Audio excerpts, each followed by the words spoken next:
So no surprises here, but like I was in my January favourites video, I'm ill.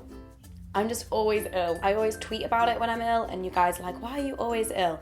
And I think the answer is these pills, because I have ulcerative colitis, and these are immunosuppressants, which help me be better, but then it also suppresses my immune system, which means I get ill a lot, or I stay ill longer.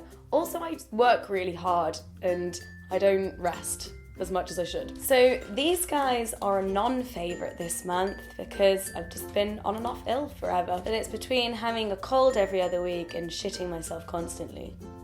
So on that cheery note, let's get into my February favourites. First of all, books. The banging book club book for February was The Vagina Monologues by Eve Ensler. The full podcast review and discussion of that is on the Banging Book Club SoundCloud, which I'll link below, and we also did a non-spoiler, if you can spoil the Vagina Monologues, review on Lena's channel, which I'll also link below. You can find out more about my thoughts on it there, but reading this book definitely inspired the vagina video last week. How Hard Can Love Be by Holly Bourne. This is a proof copy, which is why the cover's here. Holly is a friend of mine. You may remember I read her book Am I Normal Yet?, which is the first in this series. This is the second in the Spinster trilogy. So Am I Normal Yet followed Evie's story, and this one follows Amber's story, and it's so good. I love a good bit of YA, and especially a good bit of feminist YA. I know the title How Hard Can Love Be can make it seem like it's going to be all like romancy, but it's about all different kinds of love. So yes, there is a romantic storyline in it, but I think the main thing in it and the main cause of conflict in the book is the relationship between her and her mum, and what that love is between them, or the absence of love, or whatever. And then also between her and her friends in the Spinster Club. Amber goes to America for the summer and works on a camp, and she meets a really hot guy and is also trying to figure out her relationship with her alcoholic mother. So that's fun. Would recommend. It's very good. How to Think More About Sex by Alan de Botton. You may remember in a previous favourites video I talked about his book Essays in Love. This is part of the School of Life series. They have so many cool books, and actually they put on events and stuff in London. But How to Think More About Sex is an interesting one because I thought I would understand it better than I did. I think it was because it's really philosophical and I found it really difficult to read at times, but it's really quick and really short. I still really enjoyed it because I love sex and I love academia around sex. At parts it's quite Freudian, which I just can't connect with. He has really interesting points on pornography, which if I read it and understood correctly, I think I disagree with. I'm so confused, it was so philosophical. And then there's really interesting points on adultery, which I really liked because I've been having a lot of questioning about like morals and monogamy and stuff like that. So that kind of helped shape a few of my thoughts. Would recommend, especially if you're cleverer than me and less ill than me whilst reading it. You might get more out of it. Big favourite in February, it was my birthday. I love dragging out birthday celebrations. I love my birthday. I love being the centre of attention. There you go. On my actual birthday, the work that I was doing was filming Girl on Girl. If you haven't seen, I've been talking about this all over Twitter, but I've announced that I'm making a new show with Astronauts Wanted called Girl on Girl. It's a feminist talk show. I am so excited about it, like you have no idea. But just search the hashtag Girl on Girl show and you'll see all of my crazy tweets about it and pictures of me and all the guests that we had. So many cool guests. So if you saw my Valentine's unboxing video, you'll know that Motif sent me a phone case with a personal design on it that they made for me, and they asked if I wanted to create my own design that you guys could have. And so I designed this. Basically, I said to them, I want books in space. I want like a nebula and then cartoon books.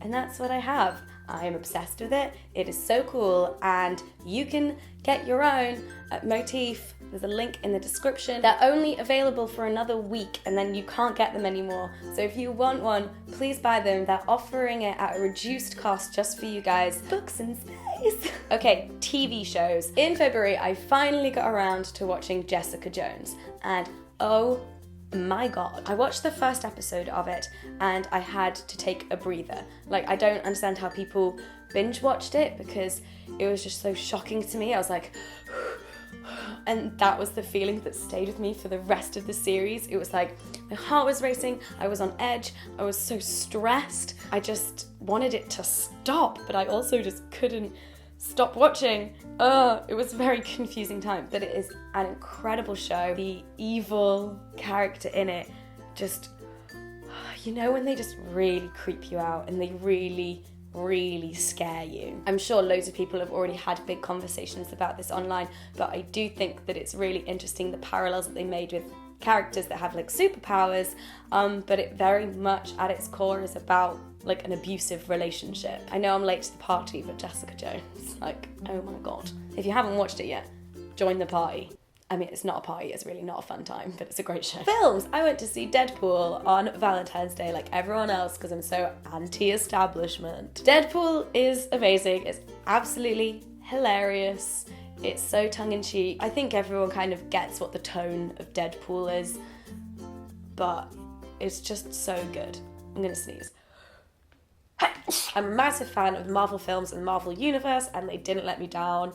It was amazing. Ryan Reynolds, incredible. Another film that I saw is How to Be Single. I went to the European premiere of it in London. It's definitely a favourite in the sense that it was hilarious and I was laughing the whole way through, but I have some complicated feelings around it, and I actually wrote a blog post kind of explaining that and reviewing it, which I'll link below and you should check out. Once you kind of think critically about the film, it doesn't stand up and it's not a good film, but I still enjoyed it. So it's kind of like, in the moment you enjoy it, but then when you think about it afterwards you're like, eh. Read the blog post, it explains it all. I went to an exhibition this month at the Jewish Museum, London. I'm Jewish, if you didn't know. The exhibition is called Through the Queer Lens, and it was portraits of loads of LGBTQ plus Jews, and next to their portrait is a little thing that they've written about themselves, telling the story and talking about the intersection of their identities as Jewish and as LGBTQ+. They've also set up a blog called LGBTQ+ Faith, and I think people can submit their own stories if you are of a particular faith and LGBTQ+.